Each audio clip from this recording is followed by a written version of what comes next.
4000 বছর আগের এক অন্যায়ের বিরুদ্ধে দাঁড়ানোর গল্প। এক যুবক যিনি পুরো জাতির বিরুদ্ধে একা দাঁড়িয়েছিলেন, তিনি ছিলেন হজরত ইব্রাহিম আলাইহিসসালাম।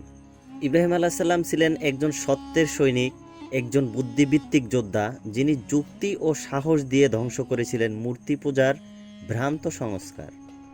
যখন পুরো জাতি নির্বাক মূর্তির সামনে মাথা নত করেছিল, তখন হজরত ইব্রাহিম আলাইহিসসালাম প্রশ্ন তুলেছিলেন, এই মূর্তি যদি সত্যিকারের খোদা হয়, তাহলে নিজেদের রক্ষা করতে পারে না কেন?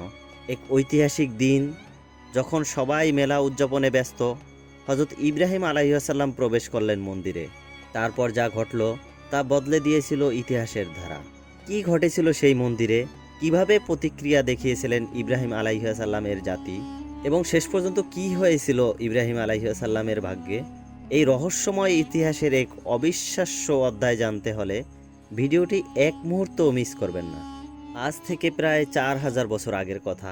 তৎকালীন দুনিয়ার এক রাজা ছিল, যার নাম ছিল নমরুদ। সে ছিল একজন অত্যাচারী, অহংকারী ও আত্মগর্বিত শাসক। তার শাসনামলে পশ্চিম ইরাকের বসরা শহরের নিকটবর্তী বাবেল নামক এক প্রাচীন নগরীতে জন্মগ্রহণ করেন একজন শিশু, যে শিশু হয়ে উঠবেন কালের সাক্ষী, তাওহিদের পতাকাবাহী এবং আল্লাহর পরম বন্ধু, হজরত ইব্রাহিম আলাইহিসসালাম। হজরত ইব্রাহিম আলাইহিসসালামের পিতার নাম ছিল আজর। তিনি ছিলেন একজন মূর্তি তৈরির দক্ষ কারিগর। নিজের হাতে গড়া মূর্তি বানিয়ে সেগুলোকে বিক্রি করতেন এবং নিজের পরিবার ও জাতিকে এই মূর্তিগুলোর উপাসনায় উৎসাহিত করতেন। ছেলে জন্ম নেয়ায় আজর ভেবেছিলেন, আমার এই পুত্রই একদিন হবে একজন বড় পুরোহিত। সে নিজ হাতে দেবদেবতা গড়বে এবং এগুলোর পুজো করবে। সে হবে আমার উত্তরসূরি এবং এই ধর্মীয় ঐতিহ্যের ধারক। কিন্তু মানুষের পরিকল্পনার ঊর্ধ্বে যিনি, তিনি তো মহান আল্লাহ তাআলা। তিনি হজরত ইব্রাহিম আলাইহিসসালামকে বানিয়েছিলেন ভিন্ন এক মিশনের জন্য। তিনি চাইতেন এই পুত্রের মাধ্যমেই মূর্তি পূজার ঘোর অন্ধকারে ডুবে থাকা এক জাতিকে আলোর পথ দেখাবেন। আল্লাহর পরিকল্পনায় ইব্রাহিম আলাইহিসসালাম হয়ে উঠবেন একজন নবী, একজন নেতা, যিনি একদিন নিজের জীবন বিপন্ন করে সত্যের ঘোষণা দিবেন। শৈশব থেকেই হজরত ইব্রাহিম আলাইহিসসালাম ছিলেন অতুলনীয় বুদ্ধিমান, গভীর চিন্তাশীল আর সত্যের অনুসন্ধানী। তিনি কখনো অন্ধভাবে কোনো কিছু মানতে রাজি ছিলেন না। চারপাশের মানুষ যখন সেজেগুজে মন্দিরে গিয়ে কাঠ পাথরের মূর্তিগুলোর সামনে মাথা নত করত, তখন ছোট্ট ইব্রাহিম গভীর বিস্ময়ে তাকিয়ে থাকতেন। মনে মনে ভাবতেন, এই মূর্তিগুলো তো নিজেই চলতে পারে না, কথা বলতে পারে না, কিছু জানে না, তাহলে মানুষ এদেরকে খোদা বলে মানবে কিভাবে? একদিন তিনি সাহস করে নিজের বাবাকেই প্রশ্ন করলেন, আপনি কি এই মাটির তৈরি মূর্তিকে খোদা মনে করেন? তাহলে আপনি এবং আপনার পুরো জাতি তো একটি বড় ভুলের মধ্যে আছেন। তিনি আরও বলেন, বাবা, আপনি এমন দেবতার পূজা করেন যারা কানে শুনতে পায় না, চোখে দেখতে পায় না এবং আমাদের কোনো উপকারেও আসতে পারে না। এমন দেবতারা কিভাবে খোদা হতে পারে?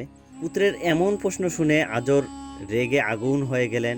তিনি গর্জে উঠলেন, ইব্রাহিম, তুমি কি আমার খোদাদের থেকে মুখ ফিরিয়ে নিয়েছ? যদি তাড়াতাড়ি ফিরে না আসো, আমি তোমাকে পাথর মেরে ছিন্নভিন্ন করে ফেলব। হজরত ইব্রাহিম আলাইহিসসালাম এই হুমকিতেও পিছিয়ে যাননি। তিনি ধৈর্য সহকারে তার জাতির লোকদেরকে দাওয়াত দিতে থাকলেন, বুঝাতে থাকলেন এই মূর্তিগুলোর কোনো শক্তি নেই। কিন্তু জাতি তাকে অবজ্ঞা করল এবং আগের মতোই মূর্তির সামনে গিয়ে সিজদা করতে লাগলো। হজরত ইব্রাহিম আলাইহিসসালামের অন্তর ক্রমেই ভারী হয়ে উঠল। তিনি ভাবলেন, এই জাতির সামনে একবার বাস্তব উদাহরণ তুলে ধরতেই হবে। তাদের অক্ষম খোদাদের সত্যিকারের চেহারা দেখাতে হবে। তৎকালীন সমাজে প্রতি বছর একটি বিরাট মেলা হতো। এই মেলায় লোকেরা জড়ো হতো পূজা অর্চনা, গান বাজনা, নাচ ও মদ্যপানের জন্য। একে তারা বলতো ধর্মীয় উৎসব। সেখানে অংশগ্রহণ ছিল বাধ্যতামূলক। সেই মেলার দিন এলো, পুরো শহর সাজসজ্জায় ব্যস্ত। সকলে হজরত ইব্রাহিম আলাইহিসসালামকেও মেলায় যেতে বলল, কিন্তু তিনি কারো কোনো কথায় সাড়া দিলেন না। শেষে তার পিতা আজর নিজেই তাকে বললেন, ইব্রাহিম, চলো, আমাদের দেবতাদের পূজা করতে হবে। তখন ইব্রাহিম আলাইহিসসালাম আকাশের দিকে তাকিয়ে বললেন, আমি অসুস্থ, আমার শরীর ভালো নয়।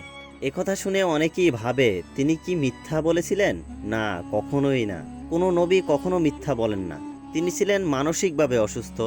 এই জাতির অন্ধত্বে, শিরকে নিমজ্জিত অবস্থায় তার হৃদয় ছিল ভরাক্রান্ত। তিনি ওই মেলায় অংশ নেননি। যখন শহরের সবাই চলে গেল তখন ইব্রাহিম আলাইহিসসালাম নিঃশব্দে একটি লোহার কুড়াল হাতে নিয়ে মন্দিরে প্রবেশ করলেন। চারিদিকে সারি সারি দেবতার দাঁড়িয়ে আছে, তাদের সামনে বাহারি ফল খাবার সাজানো, কিন্তু কেউ কিছুই খাচ্ছে না। তিনি প্রশ্ন করলেন, তোমাদের সামনে খাবার রাখা হয়েছে, তবুও খাচ্ছ না কেন? তারপর বললেন, বলো তো, তোমরা কি কথা বলতে পারো? মূর্তিরা নিশ্চুপ। ইব্রাহিম আলাইহিসসালাম আবারও বললেন, আচ্ছা, তোমরা যদি সত্যিই খোদা হও তাহলে আমার সঙ্গে যুদ্ধ করো। তারপরে তিনি মূর্তিগুলো একের পর এক কুড়ালের আঘাতে ভেঙে ফেলতে শুরু করলেন। ঝনঝন শব্দে একের পর এক মূর্তি গুড়িয়ে গেল। অবশেষে তিনি সবচেয়ে বড় মূর্তিটিকে রেখে তার কাঁধে কুড়ালখানি রেখে দিলেন, যেন কেউ এসে ভাবতে পারে এই বড় মূর্তি হয়তো অন্যদের ভেঙেছে। উৎসব শেষে লোকেরা যখন ফিরে এলো তখন মন্দিরের সেই ধ্বংসস্তূপ দেখে সবাই হতবাক। কারো মুখে কথা নেই, কেউ চিৎকার করে বলছে, কে করলো এই কাজ? তারা বলাবলি করতে লাগলো, আমরা তো এক যুবককে সবসময় আমাদের দেবতাদের নিয়ে কটাক্ষ করতে দেখেছি, তার নাম ইব্রাহিম।